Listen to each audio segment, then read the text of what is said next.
Bonsoir, chers abonnés, chers amis, entrepreneurs et intrapreneurs à devenir. Bienvenue sur notre chaîne dans notre nouveau numéro. Toujours dans l'entrepreneuriat. Toujours dans l'entrepreneuriat. Parce que l'entrepreneuriat, c'est ça qui tient le monde. Jésus avait parlé de l'entrepreneuriat aussi. Jésus avait initié les gens à l'entrepreneuriat. Il avait dit un adage quand il a donné. Il y a un chef qui a distribué l'argent à ses travailleurs. Et de son retour, quand il est venu, l'autre avait peur de manipuler cet argent-là pour le fructifier. Il a dit, chef, j'avais peur, tout ça, de cet argent. L'autre a fructifié. On a retiré entre les mains de celui qui n'avait pas fructifié, donc qui n'avait pas utilisé la manipuler l'argent. On a donné à celui qui avait ça. Vous comprenez? Donc, c'est l'entrepreneuriat qui tient ce monde. Donc, nos anciennes vidéos, celui qui s'est abonné en retard, vous pouvez chercher, faire des schémas de recherche sur ma page. Tu vas voir l'enchaînement logique. Je ne suis pas pressé. La plaie est profonde. Tout le monde ne veut pas se jeter comme ça dans l'entrepreneuriat. Non, non, non. Tout le monde au Congo maintenant fait le commerce. Tout le monde fait de n'importe quoi et ça ne marche pas. Nous devons le mettre en cause.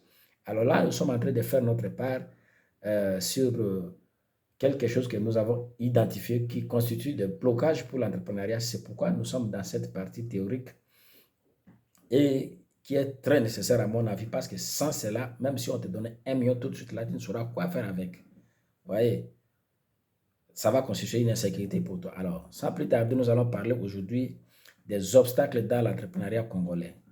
Je vous demande de partager. Abonnez-vous, aimez la vidéo et laissez des commentaires. Jusqu'alors, nous sommes à 82 abonnés. Je suis très content.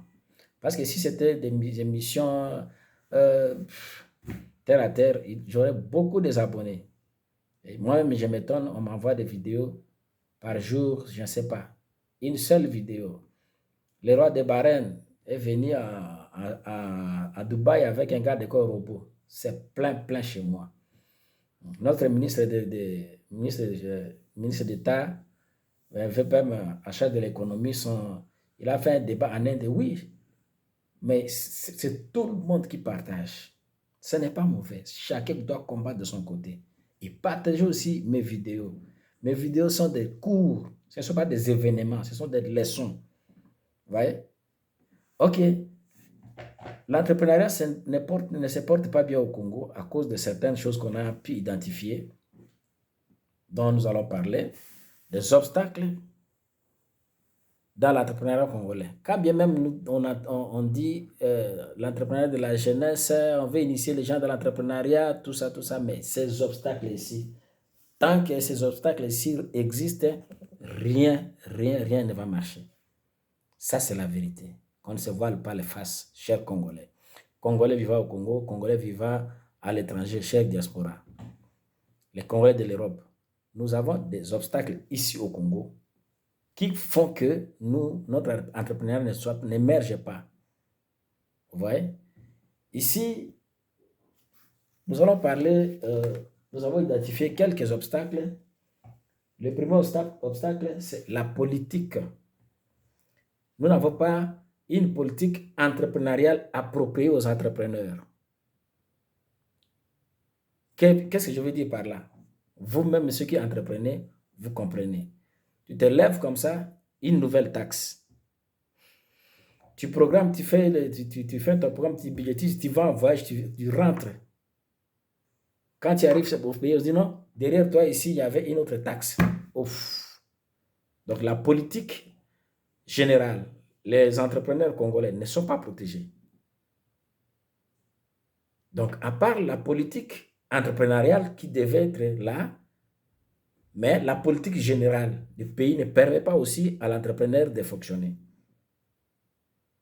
Il faut être peut-être dans un parti politique, se couvrir, se cacher pour échapper à la fiscalité, à l'administration qui est lourde et pour émerger. Mais si ce parti politique-là n'est plus au pouvoir, qu'est-ce que tu deviens? Vous comprenez? Donc, l'entrepreneuriat congolais n'est pas solide. Nous allons développer ça quand on va parler de chaque point. Il y a aussi la fiscalité.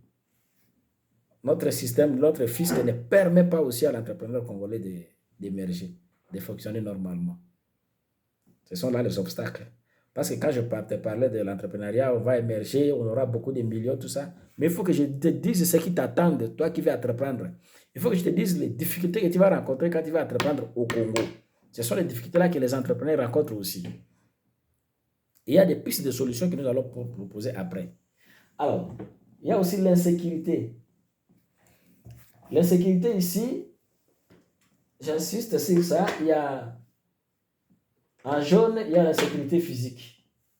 Vous voyez, quand vous entreprenez au Congo, vous vous exposez aussi au risque d'être abattu.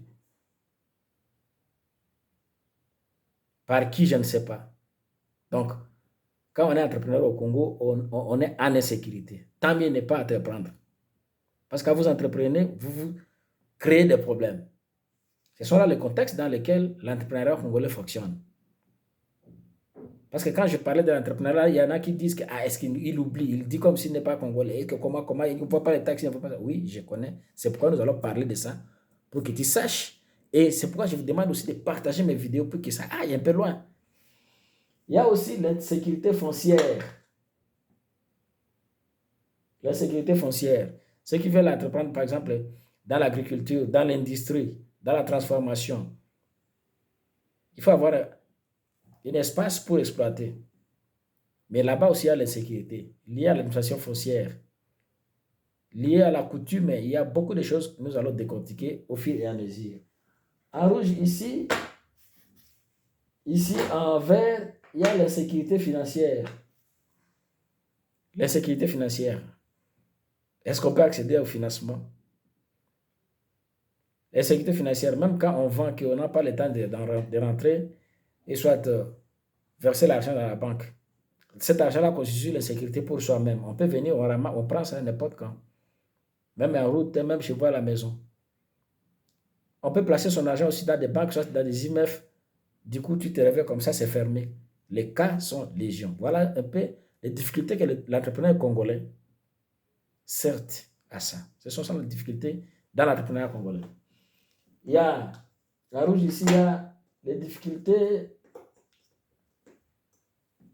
infrastructurelles.